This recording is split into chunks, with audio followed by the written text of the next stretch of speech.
Hello, everybody. My name is Max Kevorkian, and today in this presentation, we will be talking about Medicaid, where I will go into some depth regarding what exactly the program is, where I'll discuss eligibility, the application process of it, and more. So specifically, I'm trying to use social media to educate people on healthcare, specifically on Medicaid. And the motto that I have adopted is healthcare for all, one person at a time. So, first is important to talk about some general information about the program. So, specifically, Medicaid is a government program which was started all the way back in 1965, and it still exists today in 2025. So, Medicaid is aimed at providing healthcare coverage to low-income individuals, and specifically, Medicaid covers currently about 78 million people in the nation, which includes about 15 million people just in the state of California alone. And it is important to also mention that Medicaid is known as Medi-Cal in the state of California, which, of course, as mentioned, provides healthcare coverage and insurance to people in the state, particularly low-income individuals, which we will get into a little later on in the presentation.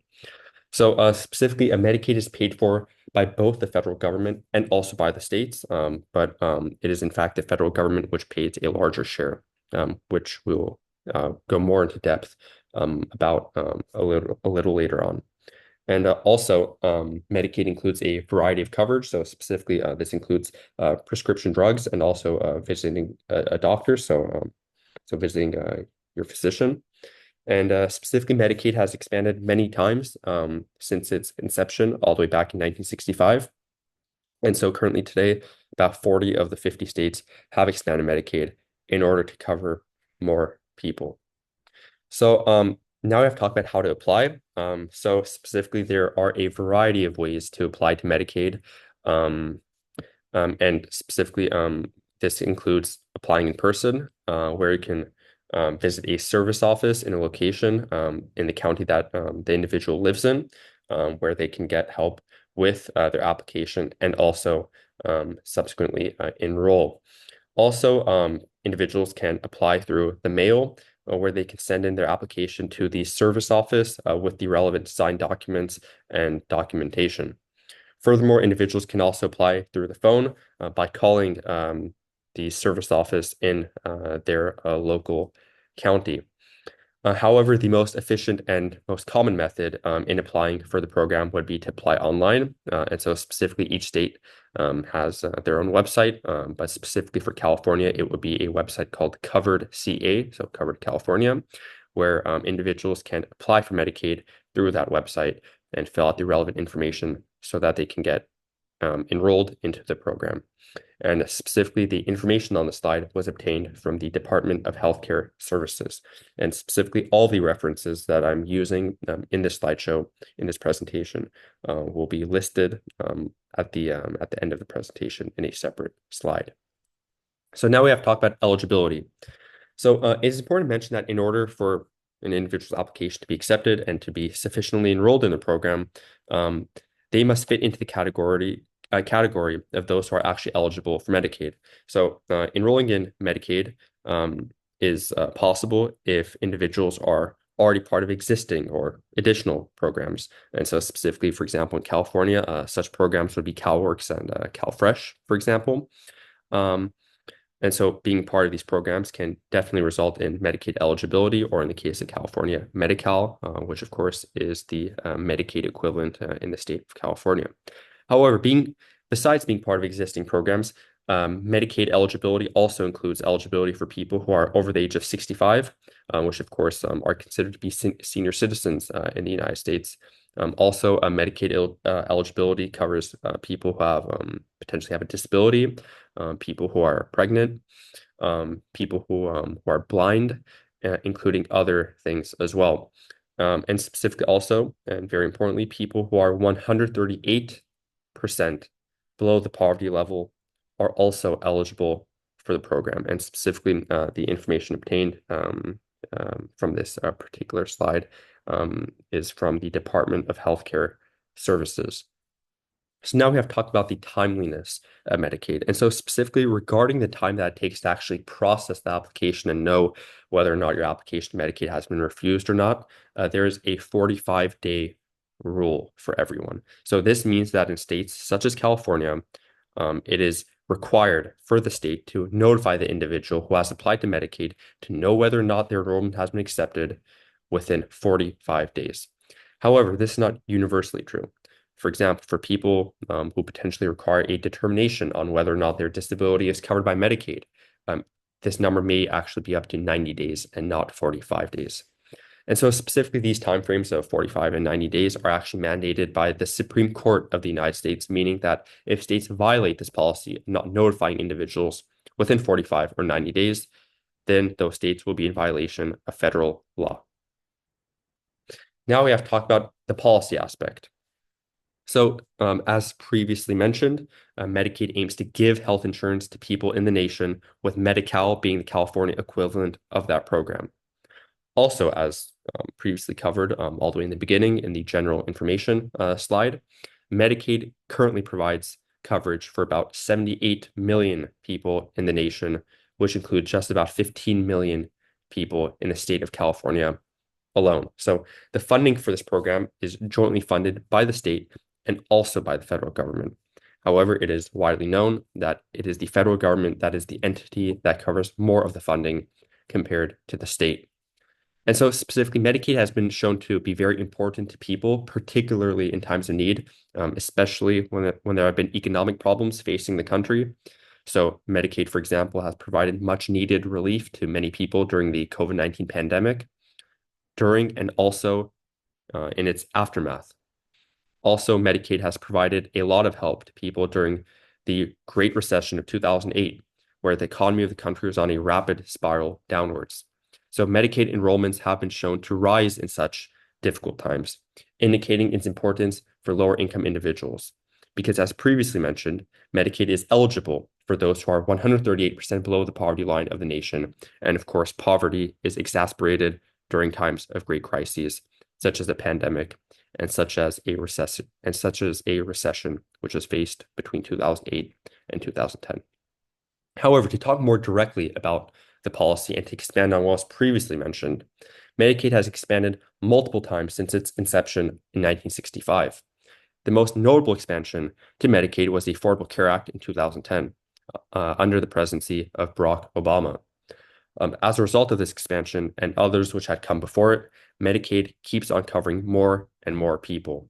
And so specifically, the policies as outlined under Medicaid have resulted in more people getting an adequate access to healthcare, particularly, as previously mentioned, in times of great crises. However, it may be important to clarify a few things about Medicaid and what exactly it covers, as just stating that it provides healthcare is quite a broad statement. So specifically, Medicaid, which includes the California version of it called Medi-Cal, provides people with the ability to see their primary care doctor, so in other words, to see their physician, as well as having adequate access to testing, which includes laboratory testing, so for example, in the form of blood work, and also such as x-rays. Also, and very importantly, Medicaid covers a large percentage of drug costs for people who are covered under the program. Also, as previously mentioned, the program is eligible to those over the age of 65 years old, which is considered to be a senior citizen in the US. And as such, there are various provisions which help senior citizens. So specifically, Medicaid offers specific services and care that is particularly designated for senior citizens. Also, it's important to talk about some research and studies. So research has showed that expanding Medicaid has resulted in a 2.5% reduction in the mortality rates of individuals. So particularly, this is a study from two researchers, one from Dartmouth College and the other from the University of Chicago, about their findings on how Medicaid expansion actually does save lives and how, for example, Medicaid has resulted in a reduced mortality rate of about 2.5% for low-income people. And specifically, this is a map which is showing Medicaid expansion in the various states of the country. And so specifically, as we see, about 37 states have actually decided to expand Medicaid. And of course, California is one of these states. Two have pledged to implement Medicaid in the future. And those two states are Oklahoma and Missouri. And 12 have so far not expanded Medicaid. So now we have to talk about some pay to pay for pharma costs. So specifically for people enrolled in Medicaid in states that have expanded it to include more people, which of course includes the state of California, there's a significantly reduced price for medications. And so specifically people enrolled in the program are still required to pay a certain sum of money. However, this can range from about 50 cents to $3. So in other words, being enrolled in Medicaid does not completely cover the entire cost because a small copayment would likely still be required.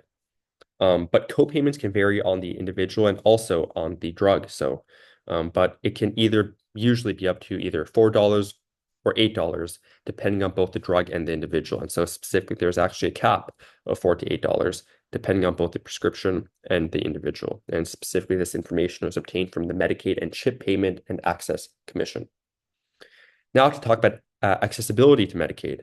So although Medicaid provides far more access to healthcare compared to those who are simply uninsured, and particularly to those who are considered to be low income, access, even when enrolled in Medicaid, varies greatly. So specifically, various factors contribute to accessibility, which includes the fact that in many areas where Medicaid enrollment is prevalent, there may not be a sufficient amount of physicians to receive care from. So this is a barrier to getting healthcare access, because even if individuals have Medicaid and are actively enrolled in it, they still may not. Also, it is known that physicians can reject people who have Medicaid, and they can choose not to treat them as their patient, because it is not mandatory for physicians to accept someone with Medicaid as their patient, meaning that they can simply turn them down, and oftentimes they do. Particularly, this is due to the fact that many physicians oppose the low reimbursement rates that they get when they give care to individuals who have Medicaid. As such, a large percentage of physicians have chosen to refuse care for people who are covered by Medicaid. So some types of physicians have been shown to actually have higher rates of refusal than others. However, in general, it is estimated that about 1/3, so in other words, 33% of all doctors do not accept people who are covered by Medicaid. So these high rates of refusal by some doctors, as well as the fact that there may not be enough physicians in the area to begin with, has clearly led to potential issues in accessibility. However, with that being said, accessibility compared to without having Medicaid at all is still far greater. And specifically, this is a research article which was showing the fact that many doctors actually refuse to take in patients with Medicaid, with the number being at about 1/3 of physicians. And lastly, these are the references which I've used throughout this presentation in order to obtain information. So thank you so much.